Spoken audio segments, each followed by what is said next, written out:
ആരാണ് അറിയിക്കേണ്ടത്? ആരാണ്? പ്രധാനമന്ത്രി ഇത് ഉദ്ഘാടനം ചെയ്യാൻ സന്നദ്ധനാണ് എന്ന് അറിയിച്ചിട്ടുണ്ട്. എല്ലാ സംസ്ഥാനങ്ങളും അവരുടെ യോഗ്യമായ പങ്ക് കൊടുത്തിട്ട് തന്നെയാണിത് വന്നിട്ടുള്ളത്. യോഗ്യമായ പങ്കെന്ന് പറയുന്നത് സ്ഥലം വാങ്ങിയെടുക്കുന്നതിൽ എത്രയോ ശതമാനം നിശ്ചയിച്ചിട്ടുണ്ട്. 25% എന്നാണ് എൻ്റെ വിശ്വാസം, അല്ലേ? പല സംസ്ഥാനങ്ങളിലും അത് 50% കൊടുത്തിട്ടുണ്ട്. കർണാടക കൊടുത്തിട്ടുണ്ട്, UP കൊടുത്തിട്ടുണ്ട്. അല്ല, അതൊന്നും ഇതിനകത്ത് ജനാധിപത്യ സംവിധാനത്തിൽ ഒരു അവകാശവാദമല്ല. നിങ്ങൾ ഇത്രയേ തന്നുള്ളൂ എന്ന് പറയുന്നതും ഒരു അവകാശവാദം. അത് രാഷ്ട്രീയമായി മാത്രമേ വഹിക്കൂ. അപ്പോൾ വളരെ നിഷ്പക്ഷമതിയായിട്ട് പറയുകയാണെങ്കിൽ കേരള സർക്കാരിനെ അറിയിച്ചിട്ടുണ്ട്. ഇവിടുത്തെ ബ്ലൂ ബുക്ക് പ്രകാരമുള്ള അറേഞ്ച്മെൻറ്റ് ഡയസിലുണ്ടാവും. കേരള സർക്കാർ തിരിച്ച് അങ്ങോട്ട് അറിയിക്കണമായിരുന്നു. അത്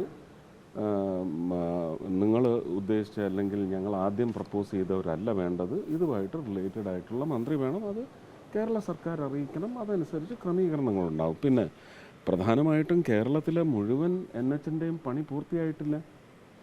അതത് പ്രദേശങ്ങളിൽ പണി തീർന്നു കിടക്കുന്നത് 1-2 മാസമായത് തുറന്നു കൊടുക്കണം എന്ന് ഒരു അപേക്ഷ ഞാനാണ് മുന്നോട്ട് വെച്ചത്. അതിൽ മലപ്പുറമുണ്ട്, കർണാടകത്തോട് ചേർന്ന് കിടക്കുന്ന ഭാഗമുണ്ട്, കോഴിക്കോടുണ്ട്. കോഴിക്കോടിനപ്പുറം വടകരയിൽ ഒരുപാട് ബുദ്ധിമുട്ടുകൾ അനുഭവിക്കുന്നുണ്ട്.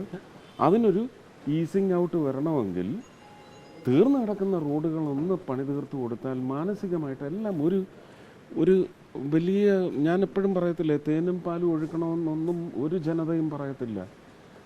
അവരെ വല്ലാണ്ട് ശ്വാസം മുട്ടിക്കരുത്. അപ്പോൾ ആ ഈസിങ് ഔട്ടിന് വേണ്ടി ചില സ്ട്രെച്ചുകൾ മാത്രമാണ് തുറന്നു കൊടുത്തിരിക്കുന്നത്. ഇത് ബൃഹത്തായ ഒരു ഉദ്ഘാടനം. കേരളത്തിലെ നാഷണൽ ഹൈവേകൾ പ്രധാനമായിട്ടും 2 പണി ഇപ്പം നടന്നുകൊണ്ടിരിക്കുന്നതിൻ്റെ ഉദ്ഘാടനം എന്ന് പറയുന്നത് നടക്കും. അന്നത്തെ ഇതുപോലെ പ്രധാനമന്ത്രിയോ അല്ലെങ്കിൽ ആരാന്ന് വെച്ചാൽ ഗതാഗത മന്ത്രിയോ വന്ന് ഉദ്ഘാടനം ചെയ്യാൻ ഇത്രാം തീയതി സൗകര്യമാണെന്ന് അറിയിച്ചു കഴിഞ്ഞാൽ ഇവിടുന്ന് ബ്ലൂ ബുക്ക് പ്രകാരമുള്ള നിർദ്ദേശം കൊടുത്ത് ആ ഡയസിൽ എത്ര പേര് വേണം എന്നൊക്കെ പറയുന്നതിന് SPGയുടെ ക്രമീകരണങ്ങളില്ലേ, അത് നമ്മൾ പാലിക്കണം. അനാവശ്യമായ വിവാദങ്ങളൊന്നും ഞാൻ പറയുന്നില്ല. അവരുടെ രാഷ്ട്രീയത്തിന് അത് ആവശ്യമാണ്. അവർക്ക് അങ്ങനെ മുന്നോട്ട് പോകാനൊക്കെ. അതുകൊണ്ട് ഇന്നലെ അത് പറഞ്ഞു. അല്ല, എന്ത് വേണേൽ ചെയ്തോട്ടെ, നമുക്കെന്താ. അങ്ങനെയാണെങ്കിൽ ഞാനിവിടെ സമാന്തരമായ എത്ര ഉദ്ഘാടനം നടത്തണം? കേന്ദ്ര ഫണ്ട് എടുത്ത് വെച്ച് കളിച്ചിട്ട് ഇനി MP ഫണ്ട് കൊടുത്തിട്ട് അത് ചെയ്യാൻ അനുവദിക്കാത്ത ഒരു രാഷ്ട്രീയവും ഇവിടെ ഉണ്ട്. അപ്പോൾ അതൊന്നും ഈ സമയത്ത് പറയേണ്ടതല്ല. ഒരു ഇലക്ഷൻ വന്ന് നമ്മുടെ പടിവാതിക്കൽ നിൽക്കുകയാണ്. തെരഞ്ഞെടുപ്പ് മുന്നിൽ കണ്ടുള്ള ഒരു ഇതാണ്. അതിൽ ഞാൻ നേരത്തെ പറഞ്ഞു, അത്രയേ ഉള്ളൂ.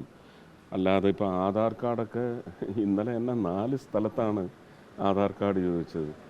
അപ്പോൾ എൻ്റെ കൂടെ നിന്നവർ പറഞ്ഞു MOS ആണ് എന്ന് പറഞ്ഞപ്പോൾ ഹമേ ദേഖ്നാ ഹൈ എന്നാണ് അവർ പറഞ്ഞത്. കേന്ദ്രമന്ത്രിയെ സുരേഷ് ഗോപിയുടെ ഇന്നലെ ആധാർ കാർഡ് ചോദിച്ചു. ഇന്നലെ അല്ല, എനിക്കത് നേരത്തെ അറിയാവുന്നതുകൊണ്ട് ഇന്നലെ എനിക്ക് പേടിയായി.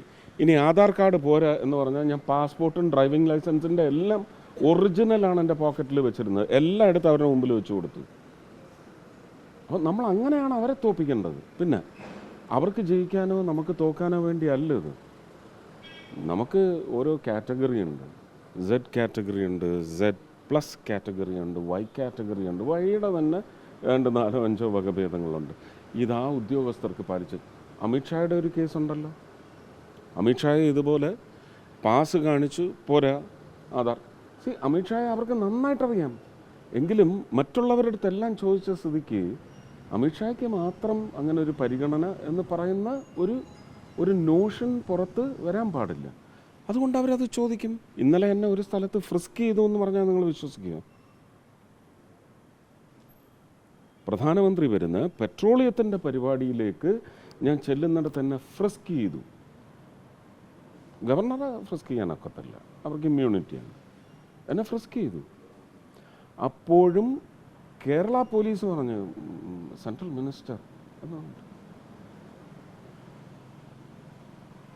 This is regular, we have to do it.